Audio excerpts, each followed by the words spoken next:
It's funny, mate. He did the same thing up at the golf club, and the guy's like one of my dad's best friends, and he's picked his clubs up, and he's picked his 7-iron up, and Brandon's gone, they're mine? And he goes, yeah, I'm here with Liam. He said, yeah, but they're Liam's, are they?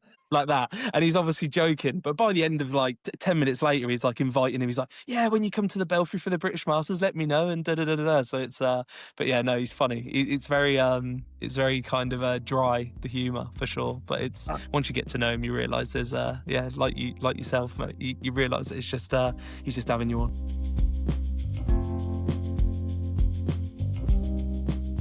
Welcome to another episode of the Halfway Hut podcast, and what a week it's been. End of the DP World season, and there's so many players to talk about. I mean, the playoff alone was quite good. The way that Rory got into the playoff, phenomenal. And then if you just look back at the whole season, you got Marco with 3 wins. There's too much. There's Laurie Cantor, I think it was. Is that how you say it? Yeah, I believe so. He lives there. He lives on site. Yeah, he played unbelievable. It was just a great week of golf, wasn't it? Absolutely.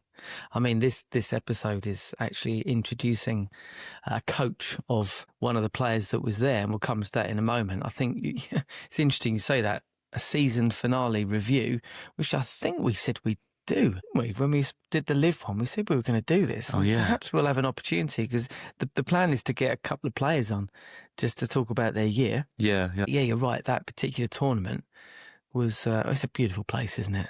Gorgeous. Although the course just looked easy for them. Yeah. I've got mixed emotions about how I feel today. Really? Yeah. I mean, the sort of DP World Tour season is over. I mean, it'll start again in a few weeks. Yeah. It's not long, is it, before some of those early tournaments It was December. Good gracious. Oh, it is. You're right. Yeah. It's not long. I mean, some of the big players, they won't They won't play to a Dubai in January. get out of bed, you know, for a while. But the 2026 season, it starts, well, technically, it starts in November 27th. My Couple of word. weeks. The opening swing is in Australia, BMW PGA. Oh, there's quite a few players playing there, actually. Yeah. Then they've got the Nedbank Golf Challenge down in South Africa. That's Fair enough. December 4th. Back to Australia, Crown Australian Open, December 4th. Actually, that's the same week. So that'll be, the players that don't get in at the Gary Player tournament will get in there. Yeah. And December 11th, we've got a lot of South African golf. It's all that Australasia, South African. Yeah. Joe Berg for the Alfred Dunhill. Then Mauritius Open, December 18th. This is all before Christmas. That's mental. There's actually lots of tournaments. Yeah. And it starts in a couple of weeks. So the players that sort of got through, you find often the players that get through the Challenge Tour, they'll get out the gate early, finished further down the rankings this year that kept their card as well on the main tour. They'll get out the gate early and they'll be playing golf soon. That's wild. Get like a week off, that's it. Yeah. Straight There back is in a bit of a gap between December 21st and January 15. So there's the kind of a month few weeks break. that you can go. Yeah, And then fair we're enough. back with the International Swing, Dubai Invitational, Dubai Desert Classic, Bahrain. The Desert Classic, I'd like to get out there. That would be awesome to go out there. Yeah, so in essence, this tournament's just finished, the end of the season finale, and it starts again already. And the break actually isn't now. The break is over the new year, and end of the financial year, I was going to say, end of the calendar year, and beginning of January. Yeah. That's the break. So That's wild. it was, as you just rightly said, quite a cool finale. It was awesome. I thought after day one, Rory is going to he'll get over the line, but he won't do anything. No. Well, he only goes and gets into a playoff with an You can't equal count him par. out now. You just can't. Not round there, you can't. No. He's won a lot of times, as well as I've got a question for you that I actually didn't rep you for. It's fine.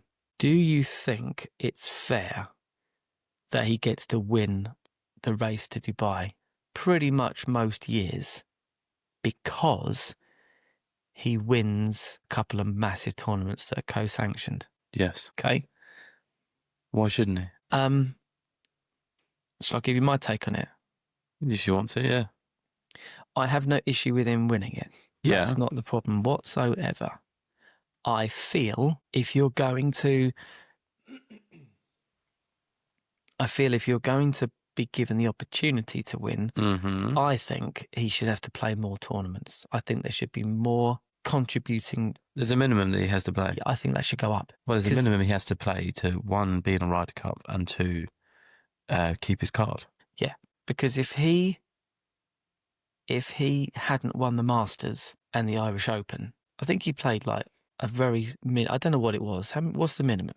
10? I think so, yeah. And he won two. I mean, look, it's a bit harsh because if he hadn't won those, he wouldn't have been up there, but he would have qualified and we wouldn't be having this conversation. No.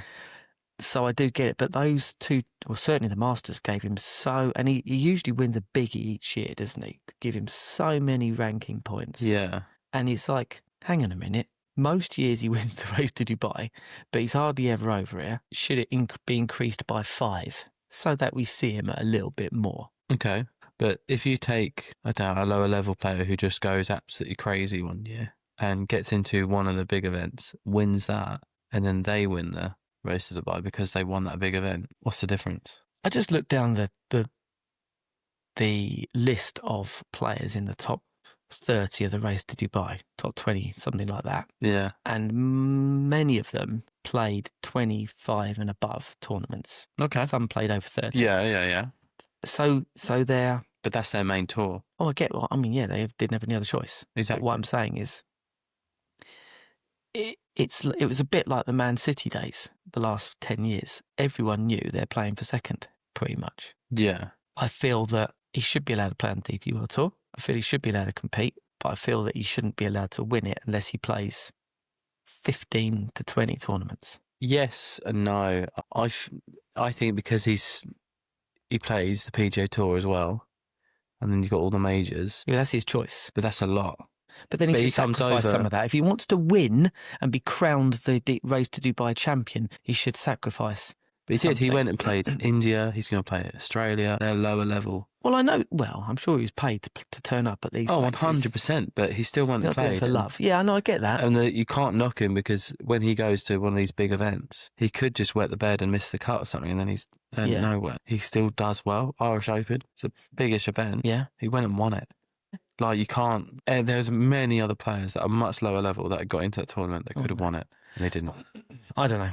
I just look at him and I see what you're saying. Every year he wins it, more or less. Because he plays well. Yeah, he's hardly played any tournaments. It's like Tiger saying Tiger shouldn't be allowed to win. Why not? Well, because he won too many times. There is a flawed argument to my reasoning. However, he wins. I mean, yeah, the argument, as well as what you're saying, is he's one of the best players in the world. So don't shoot him for being so good. But there is a requirement because he could go and just play all the majors, do really well in all the majors, and still win it. Exactly. So I get what you're saying there, but there is a minimum requirement. Yeah, I think it should be. I think it should be increased. Get him to go and play the Czech Masters. I think he did one year. I'm just thinking of a tournament, not a huge. It's Omega. Is it Omega? Omega. They're his sponsor. So I think he occasionally goes over there. That's Switzerland. That'd be a cool place to go, wouldn't it? Amazing. Looking at the calendar next year, there's a few tournaments I'm like, oh, I'd love to go to that. I was doing the same thing yesterday, and literally I was going through, and before you know it, you're at the end of the year, and you're like, wow, it's back at the Alfred Dunhill.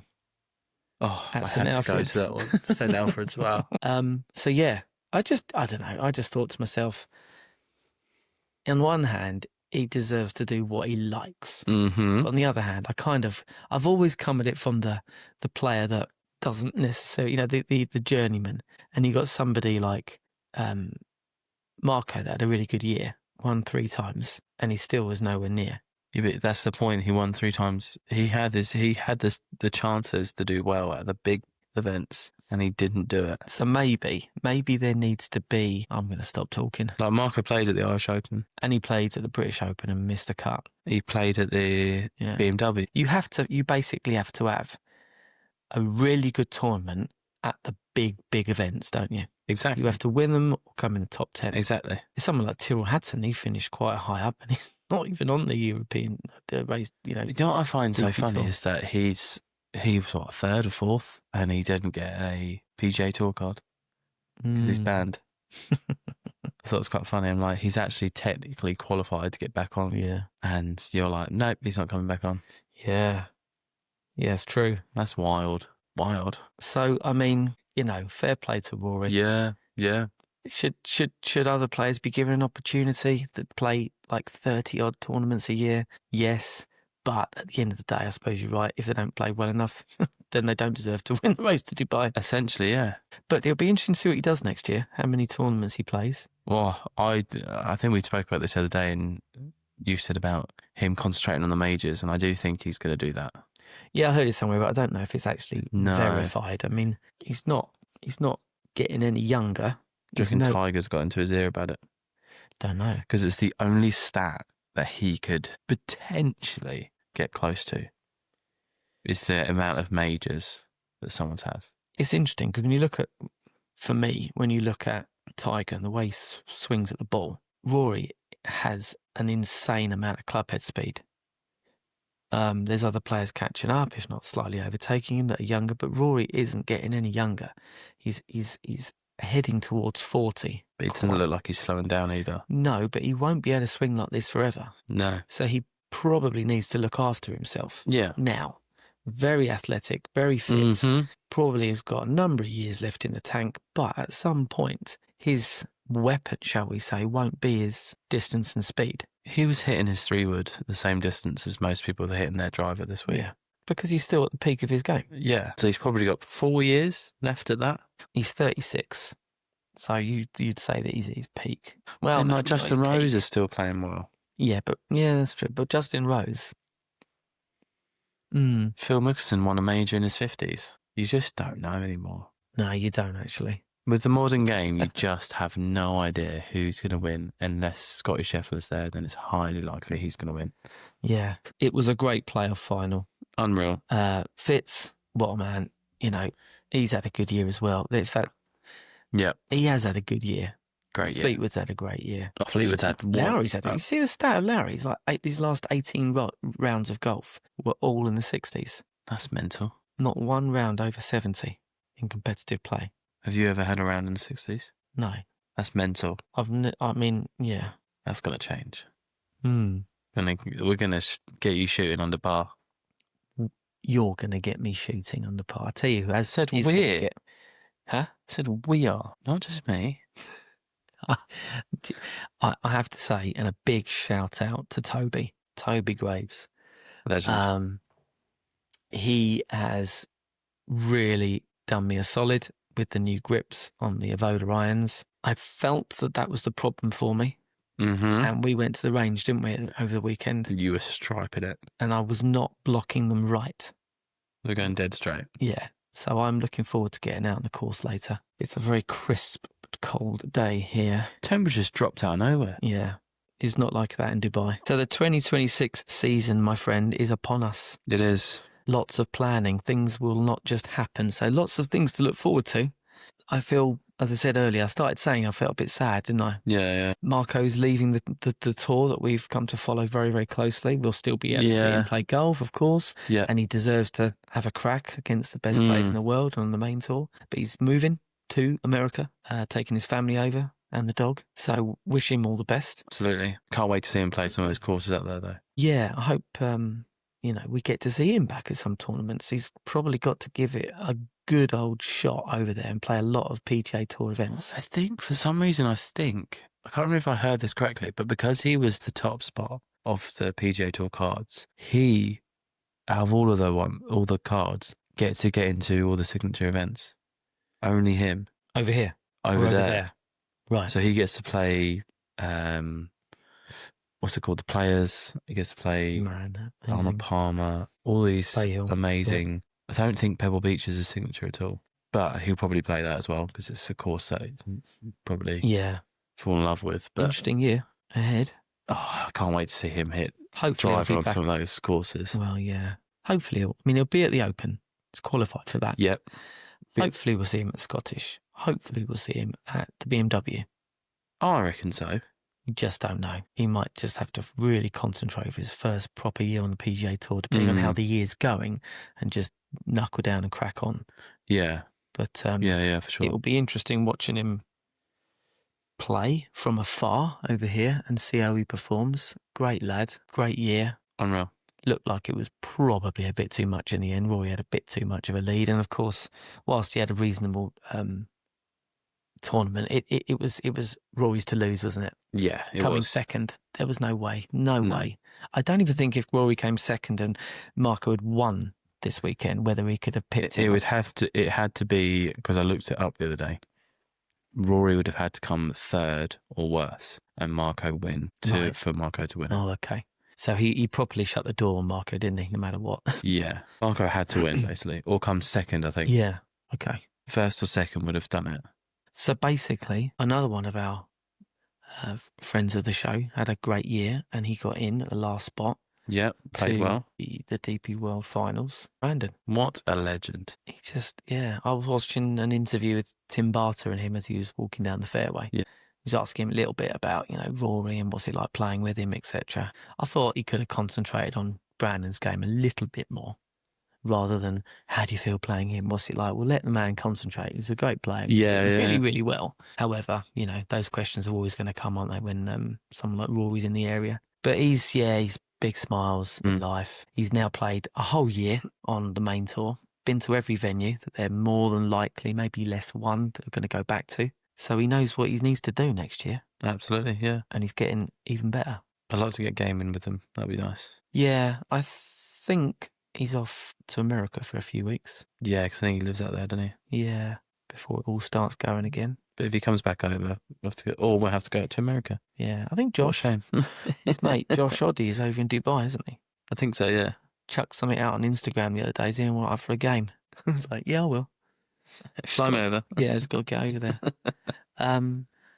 So maybe he's meeting Brandon out there because he's hanging around for a few days before he flies probably, off. Yeah.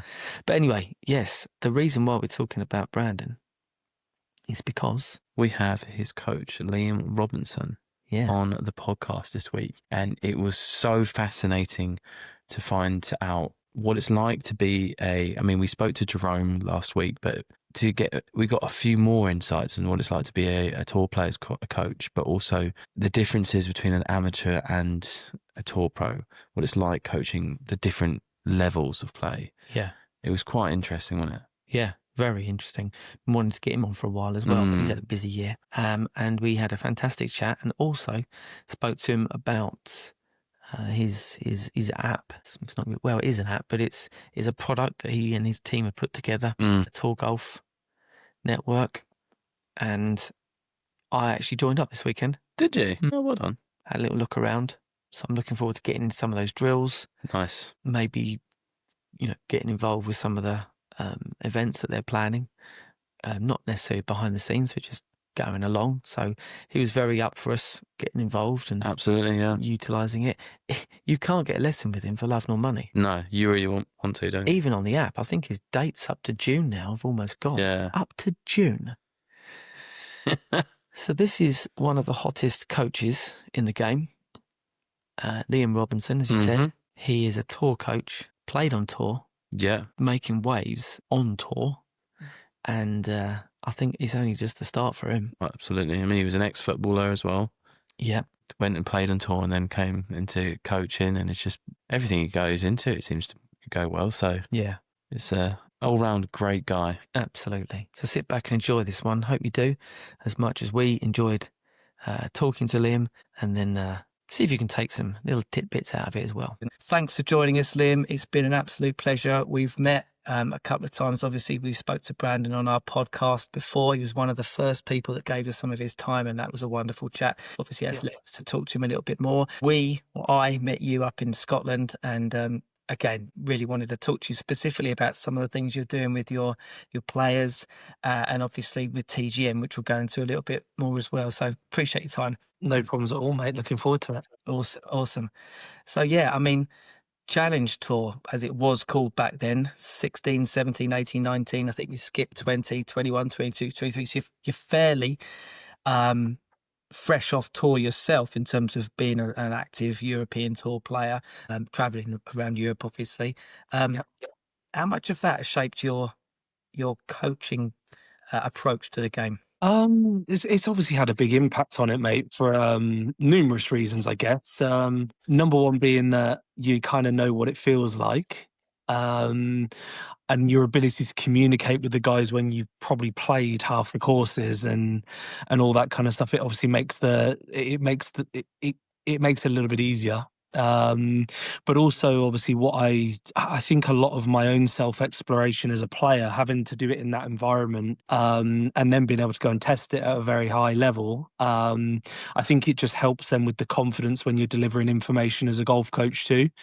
I very often ask myself, why didn't the playing happen for me? And possibly maybe the reason why is because it was to kind of help me in this direction instead. Is it being able to, if you're going to these courses that you obviously know already, do you try sometimes influence a player the way they need to shape the ball for a particular course? Or if you know it's normally quite windy at a certain course, you try and get them a lower ball flight or anything like that? Or do you just kind of see what you need to help them just hit it a bit, the strike a bit better? Yeah, not really, mate. I think obviously the top guys out there, their ability to know their way around a golf course and the ability to move a golf ball is down to their skill level, really. And because you guys will know now, you've been around enough events to know that if you're playing on Challenge or DP World Tour, you're ridiculously good at golf, and I mean really, really good. So my job really is just when I talk about using that in communication is just that you can kind of say to guys, in this scenario or on this tee, and so if you're demonstrating something on the range, you can almost kind of pick out where maybe you'd think about that or something like that. But yeah, no, I wouldn't really.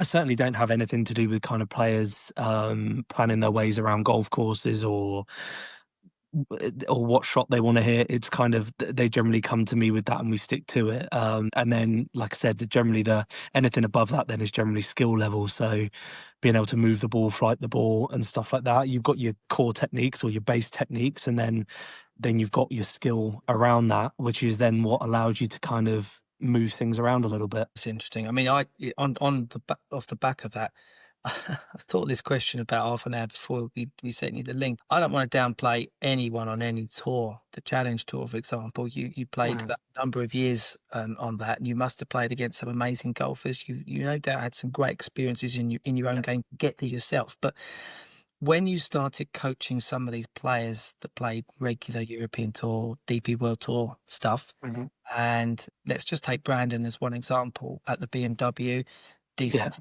around the. Did even you experience levels that you thought, okay, I'm up close and personal now to a different level, because I wasn't there as a player in terms of US Opens and majors. Yeah. Did you think this needs to change my philosophy to coaching now I've seen the competition that my players are up against, or are you just sticking to your core principles no matter what? Yeah, not really, mate. I haven't really I think it. I believe in what I talk about. So, do you know? I've seen. I look. I didn't. When I look back at my own game, it was probably short game and putting more than anything. When it comes to ball striking, I think in the last 2 DP events I'd have been top 5 in driving distance and top 5 in strokes gained off the tee. So it's like that was always my game.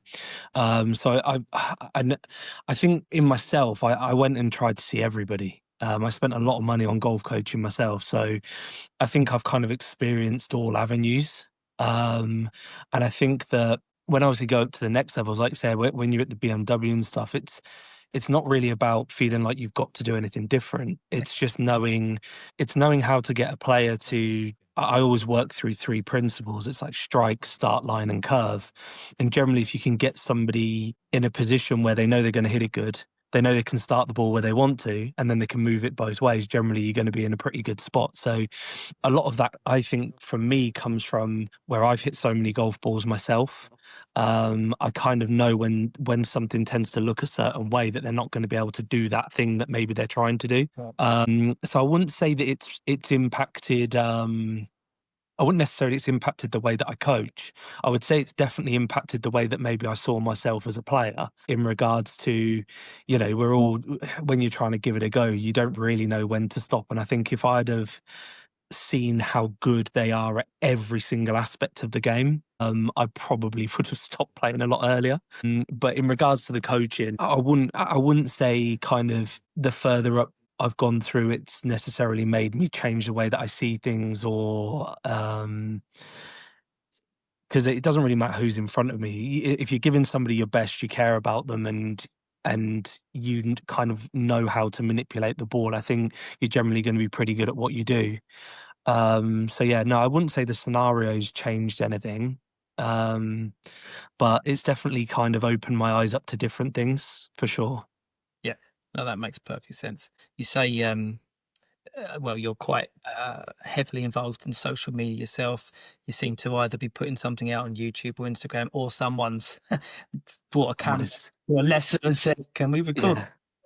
Yeah. Yeah. I must admit the first couple were quite funny because the first couple told me that they were coming and doing it for their own personal use, and then 2 weeks later you see it out on YouTube. But yeah, it's there's definitely a few more cameras around than there used to be a year ago. That's for sure. Yeah, yeah, and a lot of the stuff that we see in some of those lessons, and I've witnessed it being out on the range, watching you.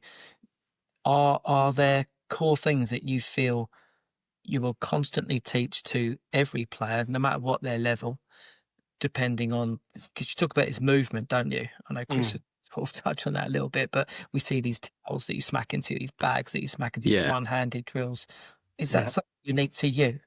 Look, I was very lucky in my playing career where I felt like I'd kind of won the golden ticket a little bit, in regards to my coach. So I managed to meet Gary Barter probably 2017, 2018, and he obviously had a huge impact, and not just as a player, but also kind of what I'm doing now. He's obviously had a huge impact on that. And just knowing how I felt when I left the lesson, I was like, if we can make other people feel that way, this is an amazing thing. And yeah,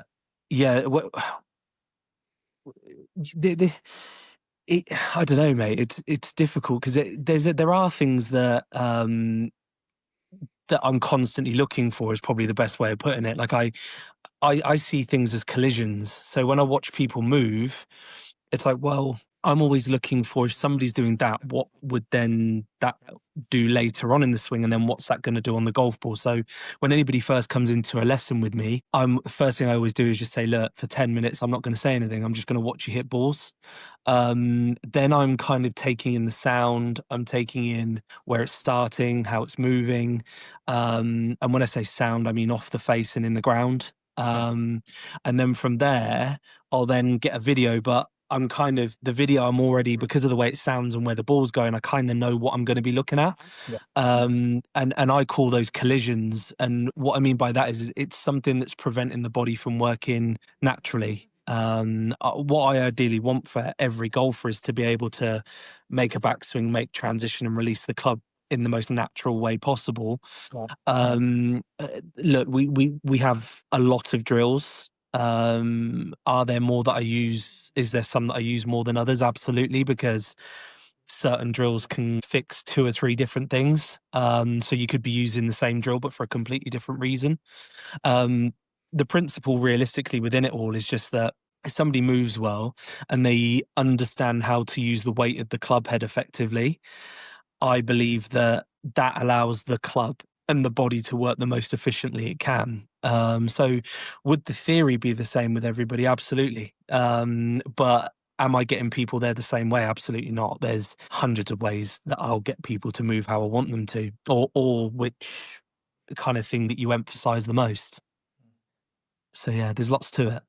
Yeah, just on those drills actually, because I wanted to Yeah. mention them anyway, but there was three different ones that I've seen mostly on Instagram. Hmm. There's the hitting into the towel or the bag, Hmm. or there's the push down on your left your left leg, and the one-handed release. Mm-hmm. I just want to know what was specific with a purpose for each one of those drills. What trained to do? Using a towel, there's probably 60 drills that you could use on a towel that I use. The towel isn't the drill. The towel is something that allows the collision size to increase. So once you increase the collision size, your lead side just naturally works more efficiently, because the collision size is bigger, so you naturally brace harder. And generally, a braking action is more going to be lead side rather than trail. Most people as well, look, I'll be honest, I thought it would be through the bag, but there's actually quite a lot of people that play golf that are left-handed that play right-handed. So I did, after about a month of coaching, I had to start and change the story up a little bit. But most people are underdeveloped in their lead side and are trail side dominant when swinging a golf club. So by you having a larger collision size, it allows you to be more efficient in your lead side without having to think about it. That's kind of the technical element to it. But then you've also got, it's a safe environment. You can just focus on your movement, not have to worry about an outcome and then start being really reactive. Because as golfers, that's exactly what we do. You shank one, you can guarantee the next one you're going to toe hook it because you don't want to do that again.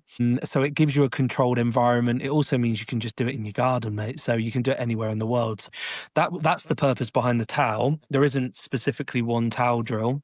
In regards to the keeping the pressure on the left foot, that's more to redirect pressure. A lot of people spin out too early with energy through the ground. By getting them to push into that lead toe a little bit longer, what it does, it just helps things stay a little bit more closed, a little bit longer. That then just massively impacts plane on the way down. So many people get the plane steep because of things that they've been taught or things that they naturally do to try and hit a golf ball because they throw themselves at it. By keeping the pressure down on that left toe, what that allows you to do is it allows you to kind of line everything up a little bit easier, keeps you more closed, which then directly affects your release pattern. Obviously, if the club gets out in front of you too early, you can't release the golf club. Whereas if it's kind of coming more from that shallow place that we all like on Instagram, it allows us to obviously release the club a little bit more efficiently down into the ground. So that's the thing with the stagger. The arm off drill, that's kind of to allow you to start releasing the club. So a lot of people pull really hard with their right arm in transition and then they thrust the handle forwards to try and get shaft lean because their body's not in the correct place. So what we do is by taking the trail arm off, A, obviously I can't use it, but B, it means that sorry, I'm getting distracted because I can hear crying directly above myself. What it also allows you to do when you take it off is it allows the left hand to have to kind of, your left side again having to take over because of the weight of the golf club, but also naturally the club will just release more because you haven't got as much control over it with that trail hand. So yeah, those three, hopefully that's explained them to a degree. Yeah, thank you. but yeah, so there's obviously loads of drills, mate. That's the thing. There's so many progressions and variations and all that kind of stuff. Like just within the drills you mentioned there, like I said, there's probably 60 you could do on a towel. There's probably 8 or 9 versions that are kind of staggering that stance, which is obviously pushing into the toe more. And then there's probably 5 or 6 left arm through variations as well. So yeah, there's lots. And they're the things when people come in for a lesson, I think a lot of the time you can look on Instagram, you can look on YouTube, and it looks like people can be doing the same thing sometimes. Whereas if you actually dive into it and you've been for a lesson and you know the nuances within it, there's tiny little pieces that you wouldn't know if you haven't been exposed to it. And they're all little tweaks all the time that just kind of personalize it more to that individual person. Yeah, definitely. I mean, I've tried to start doing the more pressure into the left toe, and found it's leaked and improved almost my short game with it as well, because the way I'm getting into the position first and where my weight is, I'm not shifting my weight in the incorrect way, and it's helping me have better contact on not just my irons and my driver, but with like 50 yards and in, being able to hit that a bit cleaner. Yeah. It's just really good for low point, mate. I think Yeah. when you're doing stuff like that, like having the ability to be able to line your kind of nose and your belt buckle up, I think to me is one of the most important things that I see day in and day out, whether it be a tour pro or a beginner. And I think if you can do that, there's a couple of ways you can obviously do that. And I think when you do it in the manner that we've just said, I think it's a lot easier to do it and it's a lot more natural. Sometimes people try and line it up through getting open this way to get this on top, but then all of a sudden you've got like a shoulder orientation issue, so you're going to be fighting left, so all of a sudden you're kind of fighting toe strikes, you're fighting double crosses, all those kind of things. So to me it's the best way to do it if you want to, if you want to guarantee strike. That's how I would always go around doing it. Yeah, For sure. Yeah. I mean, do you feel that you've scratched that itch yourself of tour golf? Is there's always a voice in the back of your head, or are you moving onwards and upwards now? Too busy now, mate. I don't even think, even if I wanted to have a think about it, I don't think I could. But yeah, no, look, I was very blessed with what I managed to do. I will be the first to admit there was aspects in my game that had holes in it, and I probably wasn't ever going to get to the top anyway. I think the amount of chance I had, I would have done it if I was going to. Obviously, I progressed very quickly through the ranks and probably didn't have enough experience at the time. Like, luckily, being around the guys you're around now, there's things that I've learned from them that I think, oh, I wish I'd known that 3 years ago. And just seeing the way that people carry themselves and the things they do. If I was to have another go, there's certainly probably 5 or 6 things that I would definitely add in that I definitely wasn't doing well enough when I was playing. But yeah, mate, I think that one's gone now.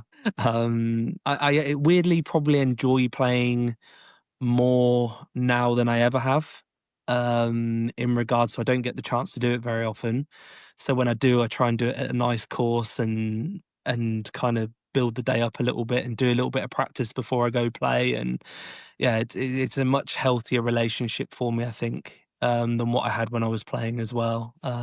Definitely grown to love it a little bit more than I was back then. So it's quite nice. And we know that you're a keen sportsman all round. Football was probably, if things had gone differently, you might not be doing what Yeah. you're doing now, through your injury.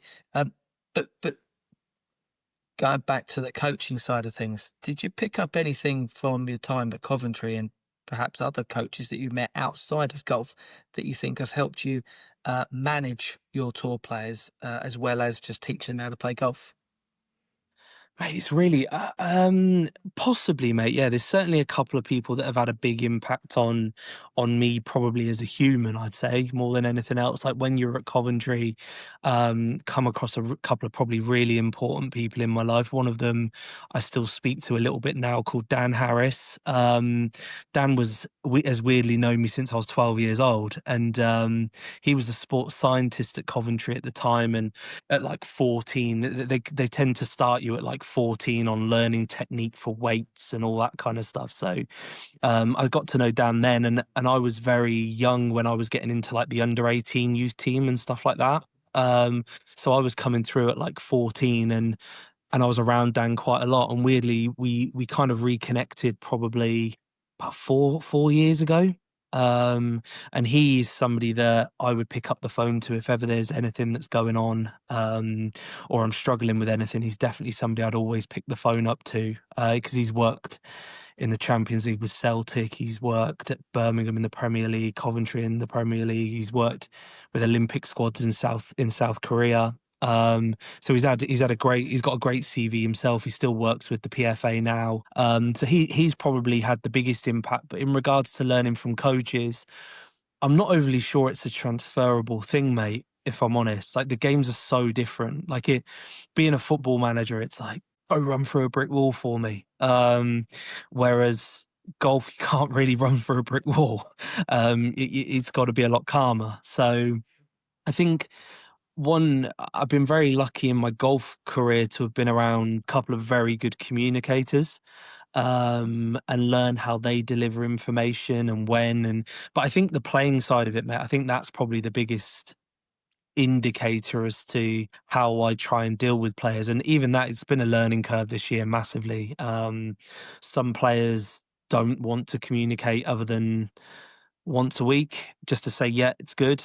Some people want to speak every day and want you to do other bits like stats and all that kind of stuff as well. So it's starting to kind of, I think from next year onwards, if I start to work with new players, that'll probably be something I do before I start working, is actually ask them, like, how much input do you really want? What do you need from me? And just make sure that you're kind of not overstepping, but also making sure that you're not but because somebody doesn't want you overstepping, then under delivering with other players. But yeah, no, but yeah, in regards to that, I'd say my experience as a player is probably the the biggest impact on that, because I've known when I've been in scenarios when I'm like, I just don't want anybody to speak to me. Yeah. And then equally, I've known I could really do with a bit of support here.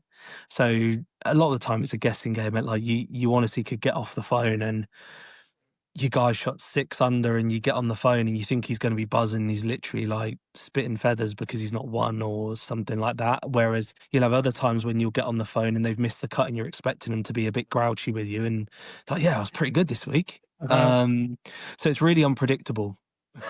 Yeah, you just never really know what you're going to get. But yeah, all you can do, I guess, is just make sure that whatever they need from you is that you try and deliver it for them. Yeah. Yeah, definitely. Yeah, it makes sense. I mean, is it difficult to have that versus maybe teaching an amateur, where it is possibly quite predictable with they're most likely going to come in because they want to fix their slice, or is it easier to deal with an amateur than a professional, essentially, is what I'm asking? Yeah, yeah, I think so, for numerous reasons, really. Like, particularly in the situation that I'm in, so many guys are like looking forward to coming into the lesson, and they're happy to be there. They're happy to be listening and whatever else. So it's like it's quite enjoyable with the amateur, particularly when you get so many guys hitting it really good, and it's like you see this big improvement. With the pros, I think the hardest thing with it, mate, is that they're almost living at like high altitude all the time. So if you were like, weirdly, Dan gave me this expression. I thought it was perfect to explain it, and that's that if they were like climbing mountains and they spent a long time at the top of the mountain, unfortunately, you're going to lose air at some point. And I think with these guys, I think they're just constantly in this pressure cooker, like whatever it is. And sometimes it's just you get reactions from them because of that. And I think just knowing not to take anything personally is probably the biggest attribute you can have if you're working on tour. Whereas you're not really going to have an amateur get on the phone and tell you that you're rubbish at your job and that you don't know what you're on about, or just snap at everything that you say. um, whereas obviously you just never really know when these, because but again, I was the same, and that's why I kind of know, look, this is nothing personal, but he needs to get this off his chest, so let's let him do it.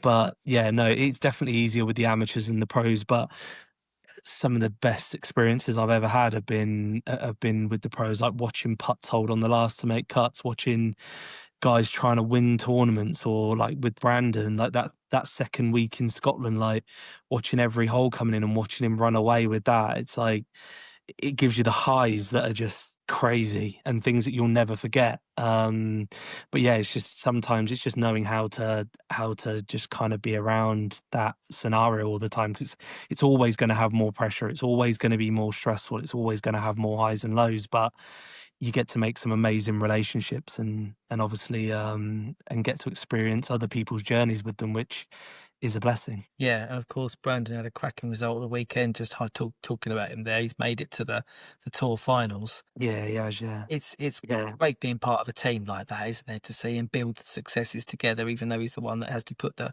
club on the back of the ball. It must be nice being part of a team environment, that when you get big wins like that. Yeah, mate, it's been amazing. Like, to think that on his first year on tour, he's at the Tour Champs, and he's had 2 course records this year.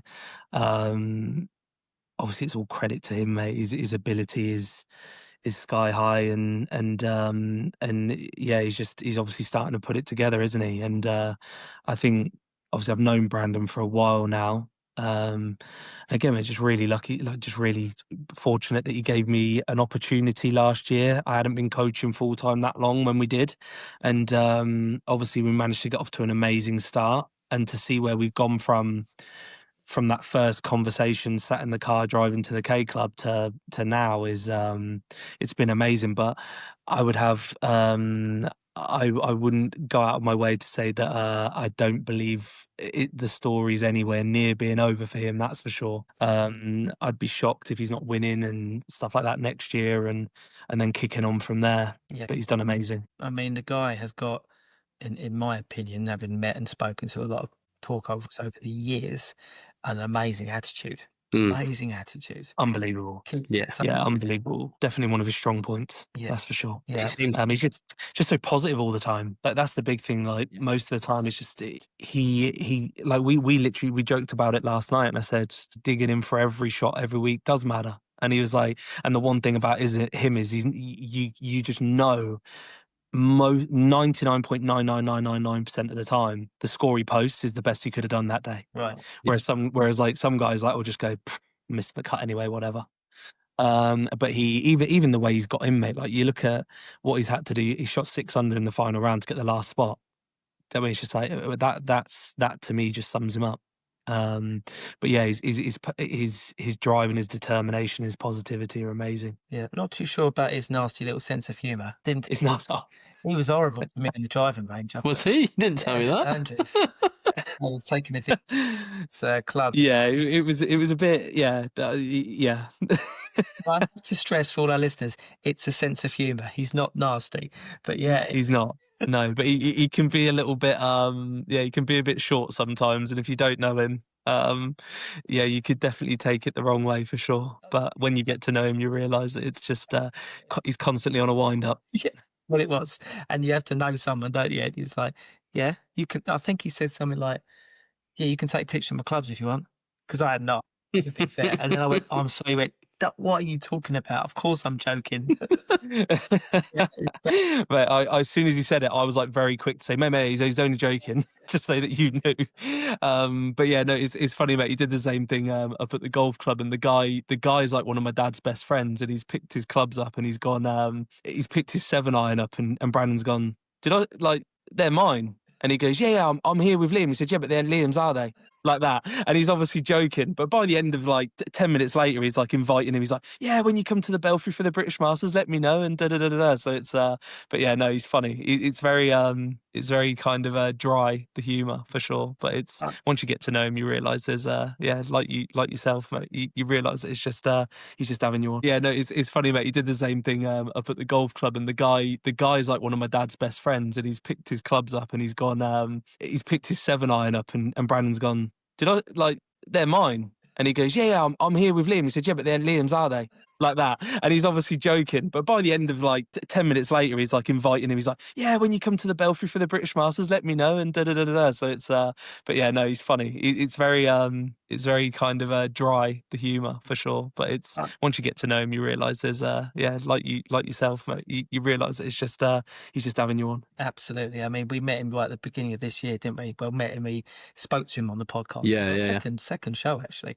And every single time we met him at BMW, Scotland, spoke to him, on Instagram, etc. There's this attitude of gratitude that just comes. It's not unwavered the whole season, and we're just grateful to have had the opportunity to speak to him and wish him the best for, as you say, next year. It's on an upward trend, isn't it? I think so, mate. Yeah, I think now he's got that kind of year under his belt, and he's obviously played every golf course. He knows how the travel works, and he'll be more comfortable within himself. And there's not going to be like going to a new site or anything like that. It's like every event he's been there before, and I'd be shocked if it doesn't keep going the way that it's going. That's for sure. But in regards to the gratitude thing, it's like, he's obviously put more time into the tougher levels than most, and obviously he's probably told you himself that, like, what on Clutch he'd got 7 events left or something, and then wins 3 of them, and it's escalated so fast, hasn't it, over the last 2 years, and there's not many that happens to, and I think he obviously knows why that's happened. It's because he's ridiculously good at the game of golf, but also he also feels blessed, obviously, that it has happened to him. But yeah, you can definitely tell if there's one thing that he does, it's enjoy his job. That's for sure. Yeah, definitely. And sends it. What he was doing up on the range at St Andrews was, in those conditions that were coming, was pretty Pretty impressive, I'd say. But he makes it look effortless, which is something I've more 100% send credit to you for to watching that as well. Because when I see it on Instagram when you're doing a lesson, you make them look effortless when they swing the club. It's quite something special to watch. But I think tempo, if I'm right in saying, is something that you concentrate as well on. Yeah, well, tempo to me sequence. So obviously, if you're working on movement, it's going to be it should be well sequenced. And then I think that's when a lot of the time, like you know, mate, you hear it every weekend on the courses. You hear, oh, mate, you're just a bit quick there, and then that person does the same thing, just a little bit slower, and they still hit it terribly. The thing that it is it's not about slowing it down or picking the speed up. It's about things just being organized into the correct sequence. And I think when it does that, it obviously looks effortless, doesn't it? And that's what a lot of the drills are about as well, mate. Like there's so much within them that require perfect timing, and there's so much exactness to the drills. And I think that when you get the hang of them, I just think a lot of people struggle because they'll go, well, yeah, I can flush that like that now, but how does that equate to my golf game? Whereas I was very much, I learned it and I do it in my pre-shot routine, and then I was just trying to feel all the time. And I think if you're trying to play it, you're trying to get the best out of yourself. I think if you're working on feels and not thoughts, I feel like that's a safer place to be. I would like to think that there's not many tour pros that are kind of stood over shots coming down the stretch trying to think about positions. I like to think that they're feeling what they're doing. Because I think it's just a more natural way to be reactive. But yeah, there's a lot of. I think the big thing, I've said this numerous times on podcasts and YouTube videos, it's that if you think about like a performance pyramid with being the best version of your golfer at the top and the bottom being technique, there's this big void in the middle there, which is skill. And I think that a lot of these drills dive straight into the skill level, which improves the technique, but then also makes you a lot closer to performance that way as well, because you've got the big chunk in the middle. I mean, I've had, obviously you got to remember, like when I introduced Brandon to a load of these drills, it's not like he was making it as effortless as he does now. A year ago, I remember being on the phone to him in Munich when he was with Josh Oddie, and he's calling me doing the one hand back, hand on, and then the hit one, and like he's just like topping them and all sorts. And he even jokingly posted a couple of times at the start of this year where he's like shanked one into his bucket of balls and all that kind of stuff. So there's something that you have to build into a daily routine or a weekly routine, or just every time you practice, just doing them. Because it's funny, because I've been doing them for years, and if I don't do them for a few months, you can't do them when you first try do them again. And it is a skill level. And I think that's the big thing with them. But that, like I said, that then comes back to the sequence element of it, which is then what comes down to rhythm, timing, flow, whatever word you want to use for it. Yeah, absolutely. That makes perfect sense. And obviously, you've just named Josh. There's a couple of sort of social media personalities. James Wiltshire is another one that you spend a bit of time with, and of course, he posts what he's doing with you, then what he's doing out on the course, etc. But it's just those two, and of course, Brandon's perhaps we headlined with. You're working with a number of players at different tour level. Is that the thought, sort of, let's bring it back now to Liam Robinson, the coach, in terms of, you're at Haythrop Park. I've been there. Yep. Lovely venue. Yep. Great facilities. But obviously we spoke about perhaps getting together and doing something on my game, and you're like, well, I'm very, very busy, which is clearly. Oh, we will do it. just not before Christmas. I'll have to turn my ankle this week, which is a right pain, because I would have loved. Oh no! Tried to make something work sooner and later. Let's talk about Tour Golf Network, shall we? Mm-hmm. Yeah. What was the idea behind that? And I've got a personal question about the whole plan of it, because you obviously see your tour players face to face. You see them out on the course, which for amateurs, they often do something very different out the course as they do on the range. How do you bridge the gap between seeing videos and drills online and videos of an amateur compared to actually seeing them face to face? Obviously online, it's always going to be a little tougher. When people come in person for an initial lesson with me, it's always 2 hours, and we always walk 3 holes first. I do that before we even talk to them about their golf swing, just so that I can see what I'm seeing on the range is exactly what you do on the golf course. In regards to online, I just asked for a lot more information. Right. The great thing, mate, if people are only looking for technical advice, you're going to see, if you see somebody and they send you 8 swings, you're going to see the main culprits. It's just obviously the big thing is that you can't see is, let's say you're trying to work somebody in towards that left foot, but they aim 40 yards right. They're never going to move into that left foot when it matters. Right. So that's probably been the big thing. The other thing is just obviously the frequency that you can have people in front of you, because you could have somebody working on something and they could have their on a lie detector test and say, yeah, I'm definitely getting off of it or moving off of it, whatever they want to say. But then when you get them in front of you, they're keeping a piece, even though they're consciously trying to do that, there could be a piece there that's making it a little bit clunky for them. So that would be the only thing with the online stuff is obviously you don't really get into the golf course, but that's why you ask for a lot more information at the start. Okay, well, what's your shot pattern? What don't you like on a golf course? What makes you feel a bit nervous? Yeah, and then so yeah, that'd be the only difference really. I do different kinds of things online as well, mate. Like I do FaceTime lessons, which is just like being in person. Okay. But then we also do just video exchanges as well, which obviously is always going to be less of a exchange. And I think the great thing is when you start working with somebody on the videos, in the first swings they send you, you're probably going to see 3 or 4 things or 2 or 3 things. And what you do is you try and kind of chip away at a couple of them. And then what you tend to see then when they send you the drills is the piece that you really need to chip away at, because it comes out even in the drills.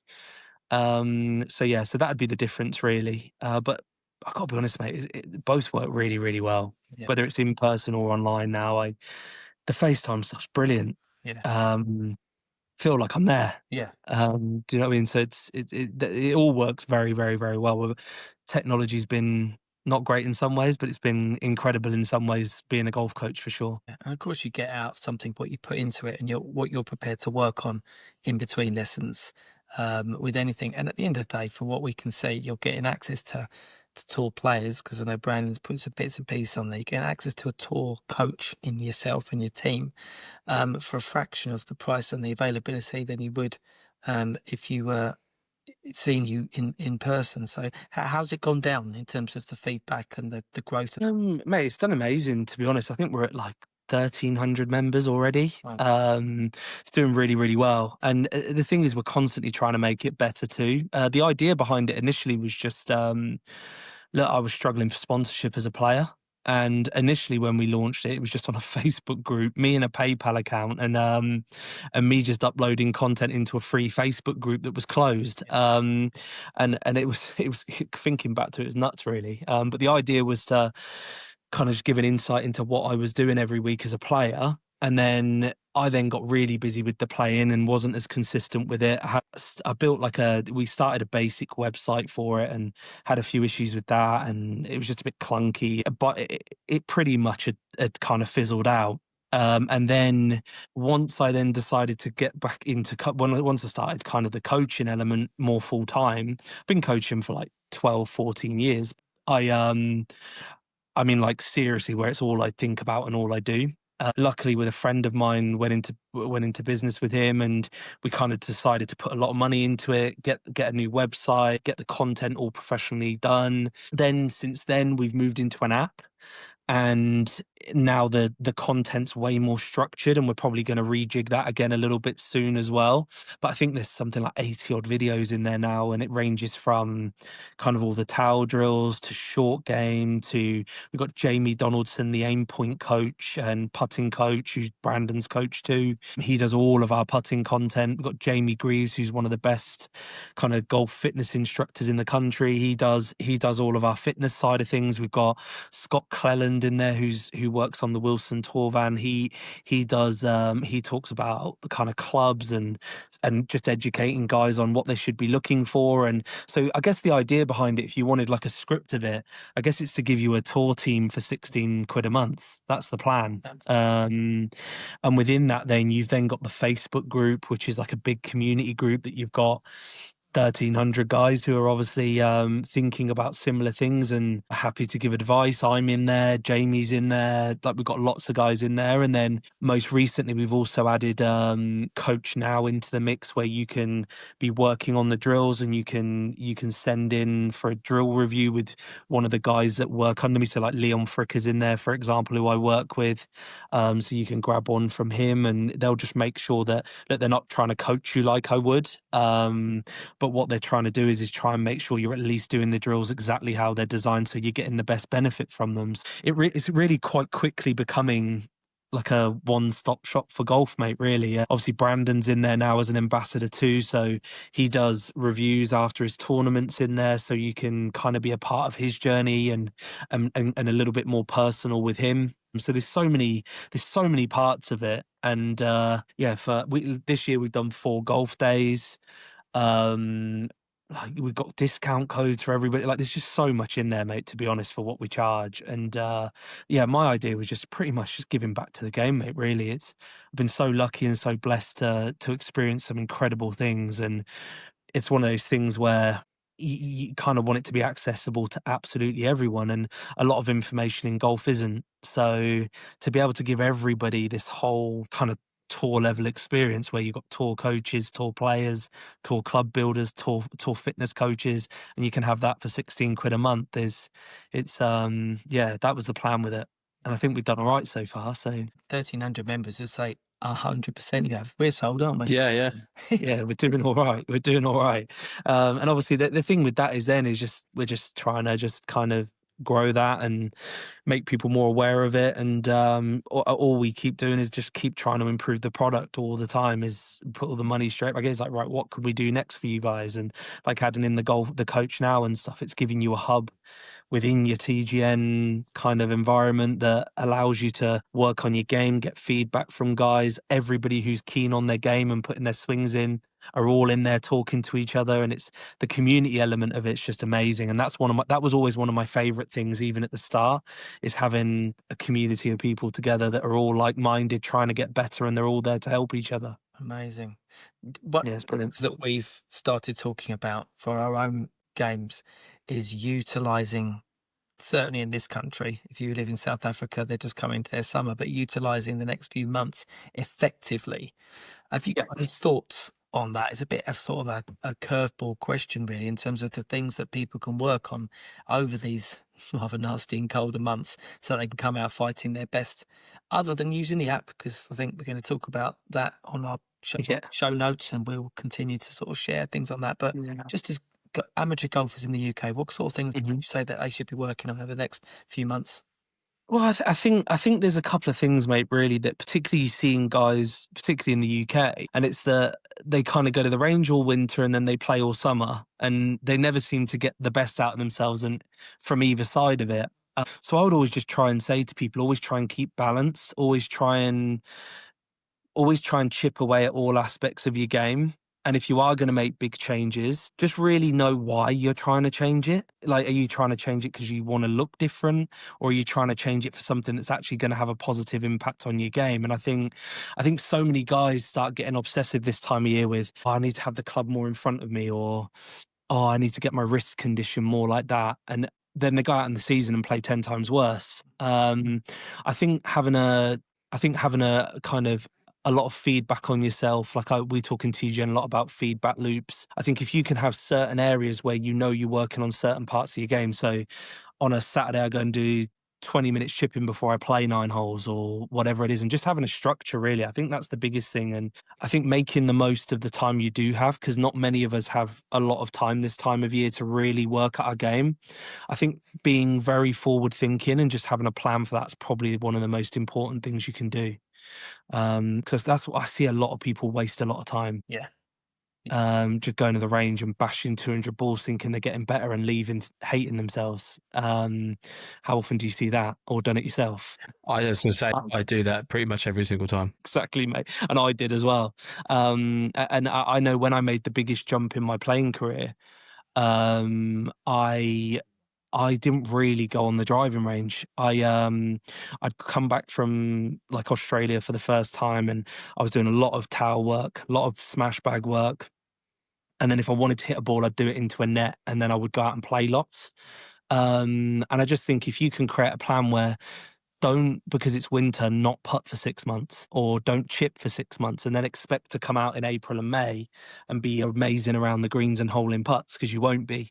So I think it's time I think you've got to make sure you're at least ticking each aspect of the game off every week, or every fortnight, however much time you have. But also then having a plan within that of what you're trying to achieve within those scenarios. So I, for example, would, if I'm on the range, it would generally be performance work.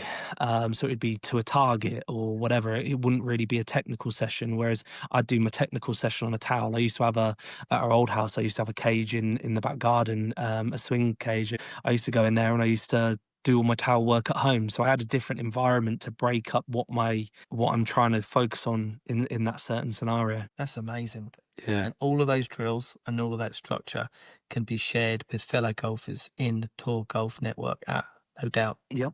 Amazing. Yeah. Easy, mate. We will share all your links in our show notes. We will. Well, we talk periodically anyway, don't we, Liam? So we'll continue this conversation and hopefully we'll get to do it again sometime. But really, I think appreciate your time. No worries, mate. It goes pretty quick, doesn't it? I've just looked up. I didn't realise we've been talking for 45 minutes. Yeah, amazing. But yeah, thanks for having me on, guys. And hopefully we'll get to do it again in the near future. Amazing. Definitely. Cheers, bud. Cheers, guys. Thank you.